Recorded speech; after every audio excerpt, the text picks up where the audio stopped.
बच्चों, आज हम पढ़ेंगे भारत की संसद के बारे में। भारत के संविधान में केंद्रीय विधानमंडल को संसद कहा गया है और यह संसद द्विसदनीय सिद्धांत के आधार पर गठित की गई है। भारत के संविधान का अनुच्छेद 79 कहता है कि संघ के लिए एक संसद होगी जो राष्ट्रपति, प्रेसिडेंट और दोनों सदनों, दो सदन होते हैं लोकसभा और राज्यसभा, उनसे मिलकर बनेगी।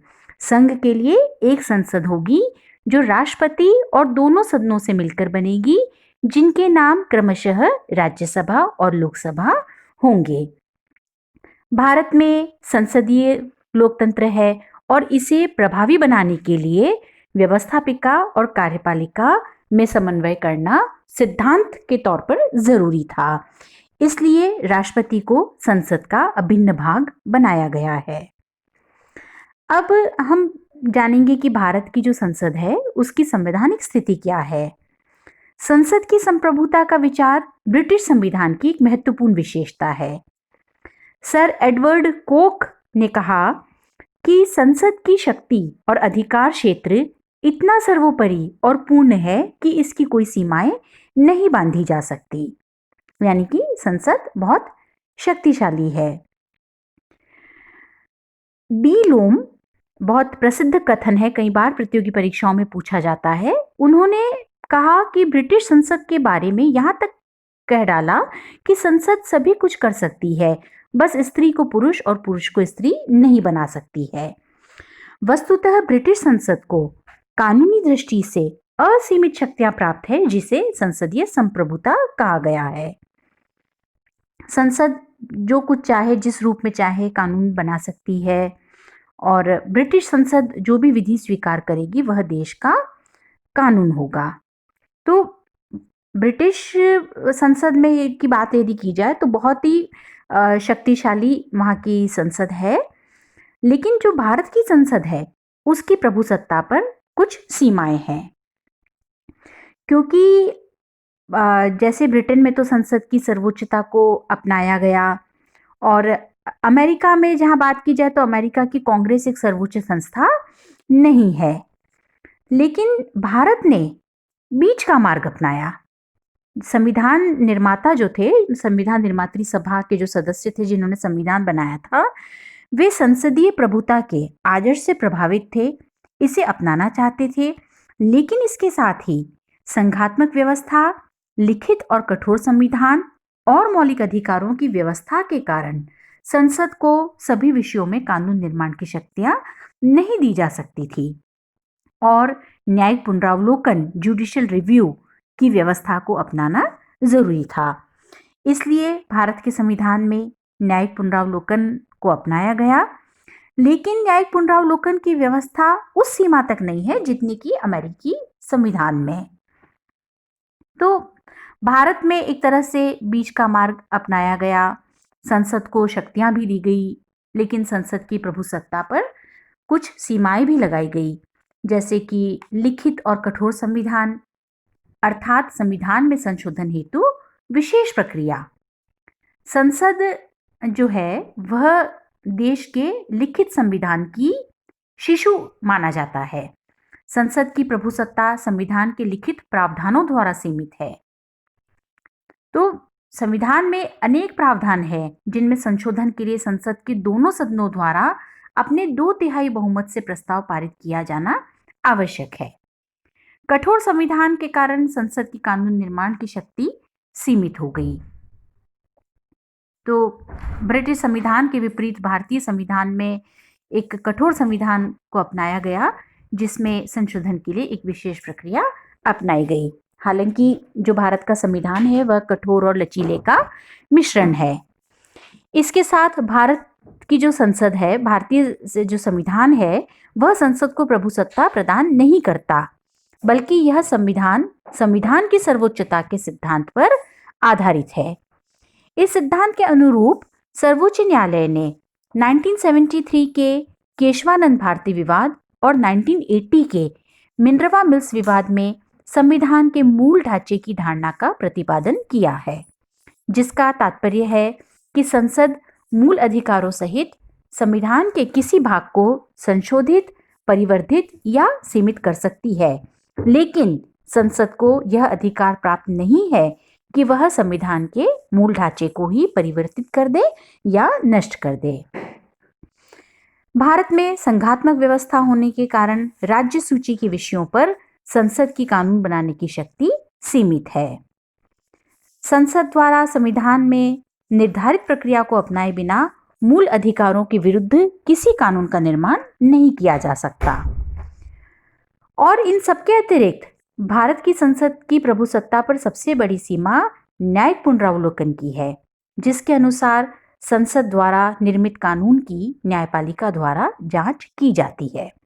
यदि सुप्रीम कोर्ट को लगे कि संसद ने जो कानून बनाया है वह संविधान के किसी भाग का उल्लंघन करता है, तो सुप्रीम कोर्ट उस कानून को अवैधानिक घोषित कर सकता है। न्यायिक पुनरावलोकन की जो व्यवस्था है उस पर प्रतिबंध लगाती है, संसद की प्रभुसत्ता पर सीमित करती है उसे। राजनीतिक दृष्टि से भी संसद लोकमत के प्रतिकूल विधियों का निर्माण नहीं कर सकती। उसे अंतर्राष्ट्रीय कानून का सम्मान करना होगा। संसद पर प्रधानमंत्री और मंत्रिमंडल का भी नियंत्रण रहता है। प्रधानमंत्री संसद के निम्न सदन का विघटन करवा सकता है। भारत की समस्त राजनीतिक व्यवस्था में संसद को बहुत महत्वपूर्ण स्थिति प्राप्त है, लेकिन संसद की शक्तियों पर सीमाएं भी है। इसलिए इन सीमाओं के कारण हम भारत की संसद को ब्रिटिश संसद के समान संप्रभु नहीं मानते हैं। भारतीय संसद हालांकि पूर्ण संप्रभु नहीं है, लेकिन महत्वपूर्ण कार्यों का संपादन संसद के द्वारा किया जाता है। भारतीय संसद को व्यवस्थापन संबंधी शक्तियां प्राप्त है।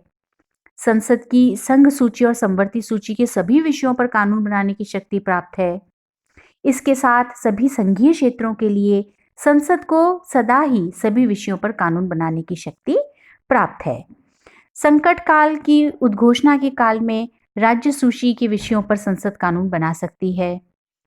जब कभी 2 या अधिक राज्यों की विधानमंडल प्रस्ताव पास करके संसद के किसी भी विषय के बारे में कानून बनाने की प्रार्थना करें तो संसद कानून बना सकती है। इसी तरह जब राज्यसभा 2/3 बहुमत से प्रस्ताव पारित करके राष्ट्रीय हित में संसद से राज्य सूची के किसी विषय विशेष पर कानून बनाने का अनुरोध करे तो संसद कानून बना सकती है। संविधान द्वारा संसद को संघीय वित्त पर पूर्ण नियंत्रण प्रदान किया गया है। सभी कर संबंधी प्रस्ताव और अनुदान की मांगे संसद द्वारा स्वीकृत होने पर ही प्रभावी होती हैं, क्योंकि संविधान के अनुसार विधि के प्राधिकार के बिना न तो कर लगाया जाएगा न एकत्रित किया जाएगा। संसद ही प्राक्कलन और लोक लेखा समिति की नियुक्ति करती है और नियंत्रक व महालेखा परीक्षक के प्रतिवेदन पर विचार कर उचित कार्यवाही करती है। संसद की स्वीकृति के बिना सरकार को राष्ट्रीय वित्त में से खर्च का अधिकार नहीं होता है। इसी तरह से भारत की संसद के पास कार्यपालिका शक्तियां हैं। भारत में संसदीय प्रणाली है। मंत्रिमंडल संसद के प्रति उत्तरदायी है। मंत्रिमंडल केवल उस समय तक सत्तारूढ़ रह सकता है जब तक उसे लोकसभा का विश्वास प्राप्त हो। संसद कई तरीकों से कार्यपालिका पर नियंत्रण रखती है। संसद के सदस्य अविश्वास प्रस्ताव, निंदा प्रस्ताव, काम रोको प्रस्ताव द्वारा सरकार पर नियंत्रण रखते हैं और उसे उत्तरदायी बनाए रखते हैं। संसद के सदस्य मंत्रियों से सरकारी नीतियों के संबंध में पूरक प्रश्न पूछ सकते हैं, सरकार की आलोचना कर सकते हैं। संसद सदस्य बजट को अस्वीकार करके, मंत्रियों के वेतन में कटौती का प्रस्ताव करके, सरकारी विधेयक में संशोधन करके भी विरोध प्रदर्शित कर सकते हैं। संविधान में संसद को अधिकार दिया गया है कि राज्यों की इच्छा के बिना भी वह उनकी सीमाओं या नाम में परिवर्तन कर सकती है, नवीन राज्यों का निर्माण कर सकती है तथा किसी राज्य का अस्तित्व समाप्त कर सकती है। भारतीय नागरिकता के निर्धारण का भी अधिकार संसद को है। भारतीय संविधान में संसद को अधिकार है कि वह संविधान में संशोधन कर सकती है। संविधान के बहुत बड़े भाग में अकेली संसद के दोनों सदनों द्वारा भी संशोधन किया जा सकता है। भारत के संविधान के अनुच्छेद 54 के द्वारा संसद को कुछ निर्वाचन संबंधी शक्तियां भी दी गई है।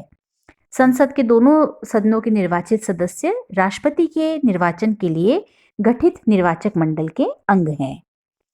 अनुच्छेद 66 के अनुसार संसद सदस्य उपराष्ट्रपति का निर्वाचन करते हैं। संसद के दोनों सदनों द्वारा निर्धारित विशेष प्रक्रिया के आधार पर राष्ट्रपति पर महाभियोग लगाया जा सकता है। महाभियोग का अधिकार भी संसद को प्राप्त है। इस प्रकार से इसी तरह उच्चतम न्यायालय और उच्च न्यायालय के न्यायाधीशों पर महाभियोग लगाने और इन्हें पद मुक्त करने का प्रस्ताव भी संसद पारित कर सकती है। इस प्रकार भारत की जो संसद है उसकी शक्तियां और कार्य बहुत विस्तृत हैं। संसद सार्वजनिक विवाद स्थल का कार्य करती है।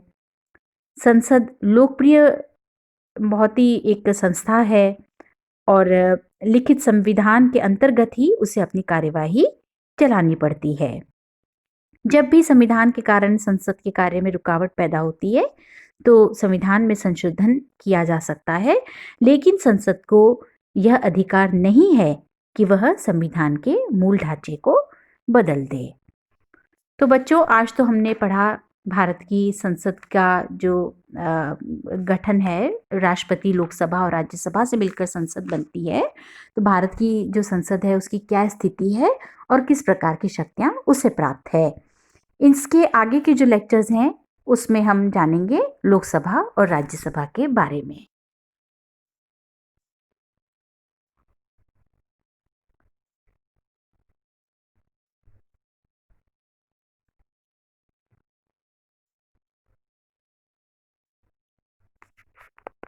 प्रिय विद्यार्थियों, मैं डॉक्टर वैशाली देहूपुरा। प्रीवियस क्लास में हमने राज्यपाल के संबंध